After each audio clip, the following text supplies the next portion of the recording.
지난 2014년 충남 아산시.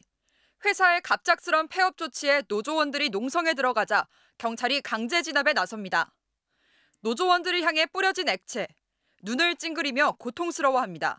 야, 여기 사람들 몇 명이나 있다고! 얼굴에다 캡사이신 뿌리게 되어 있냐고! 캡사이신 최루액은 지난 2017년 3월 이후 집회 현장에서 자취를 감췄습니다. 같은 해 9월 열린 경찰개혁위원회에서 집회 시위 자유를 보장하고 진압장비 사용을 최대한 자제하라는 권고가 나왔기 때문입니다. 하지만 6년 만인 어제 경찰은 이 캡사이신 최루액을 다시 들고 집회 현장에 나왔습니다. 분사는 하지 않았지만 언제든 쓸 수 있다는 입장입니다. 캡사이신은 현장 상황에 따라서 부득이 사용이 필요하다 그러면 현장 지휘관의 판단으로 사용할 수 있도록 준비하라고 했습니다. 경찰 관계자는 현장에서 쓰일 캡사이신은 농도 0.0045%로 비교적 안전하다며 장비에 따라 분사력이 최대 10m라고 밝혔습니다. 하지만 분사 가능한 최소 거리는 별도 규정이 없습니다. 오늘 열린 건설노조의 야간 문화제에도 경찰은 캡사이신 분사기를 지참하고 현장 통제에 나섰습니다. 군사 독재 시절 자주 보던 진압봉도 등장했습니다. 어제 새벽 전남 포스코 광양제철소. 머리를 맞고 쓰러진 노조원을 향해 경찰은 계속해서 진압봉을 휘둘렀습니다. 집회에서 경찰 진압봉이 사용된 건 10년여 만입니다. 경찰은 일명 물대포를 쏘는 살수차도 제도입을 검토하고 있습니다. 살수차 제도입 예상하세요? 그 부분은 좀 차차 시간을 두고 말씀드리겠습니다. 살수차는 지난 2016년 백남기 농민이 물대포에 맞아 사망한 뒤 2021년 폐기됐습니다. 강경 진압이란 논란에도 경찰은 집회 시위 수는 늘었지만 경찰 인력은 줄어 더 엄정한 대응이 필요한 상황이라고 밝혔습니다. MBC 뉴스 송서영입니다. 7m 높이 철탑에서 시위를 하던 한국노총 간부가 경찰 4명의 진압봉을 맞고 쓰러집니다. 금속노조연맹 김준영 사무처장은 포스코 광양제철소 앞에서 장기 농성 중인 하청업체 노동자들의 협상을 촉구하기 위해 철탑에 올랐습니다. 에어매트 설치를 방해했다는 혐의로 강제로 디스갑을 채워 연행된 금속노조 김만재 위원장도 마찬가지입니다. 고공농성 철탑이 세워졌던 곳, 바로 옆에는 천막 한 동이 자리 잡고 있습니다.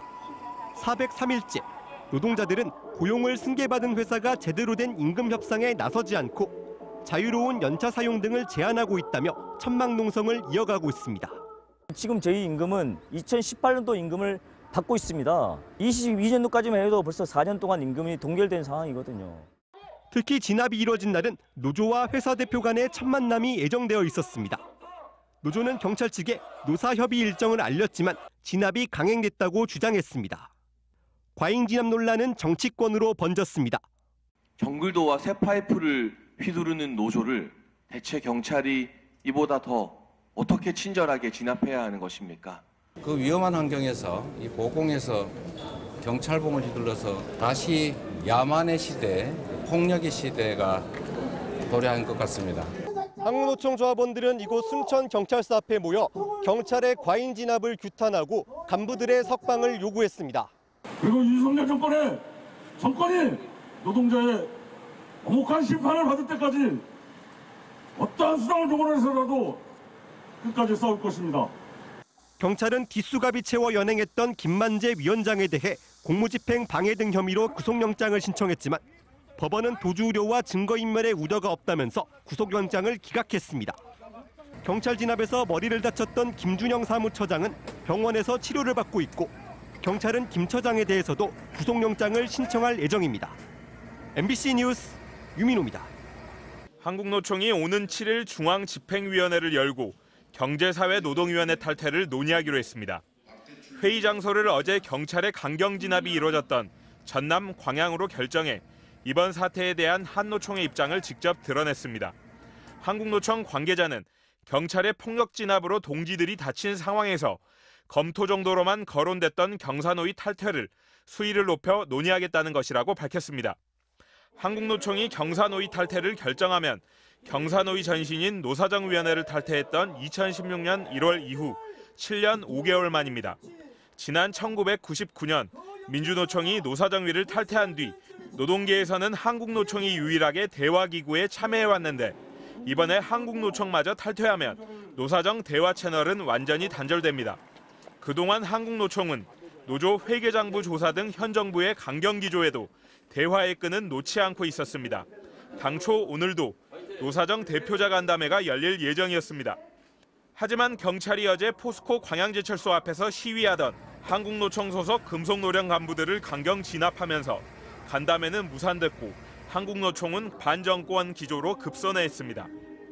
윤석열 정권은 노동계가 필요 없음을 아주 노골적이고 직접적이고 폭력적으로 표현했다. 이 시간 이후 한국노총은 윤석열 정권 심판투쟁을 시작한다. 화물연대 파업으로 이미 정부와 갈등을 겪은 민주노총은 올해 초 일찌감치 정권 퇴진 운동을 선언한 데 이어 다음 달 총파업을 예고했습니다. 정부 여당은 노동계를 겨냥한 날선 발언을 이어갔습니다. 생산성 향상에는 무관심하면서 정치투쟁, 불법 파업을 일삼는 과거의 특권 세력에게는 엄정한 법 집행이 필요합니다. 노동계의 강도 높은 반정부 투쟁에 정부 여당이 엄정한 법 집행을 예고하면서 노정 관계는 파국을 향해 달려가는 모습입니다. MBC 뉴스 이재욱입니다.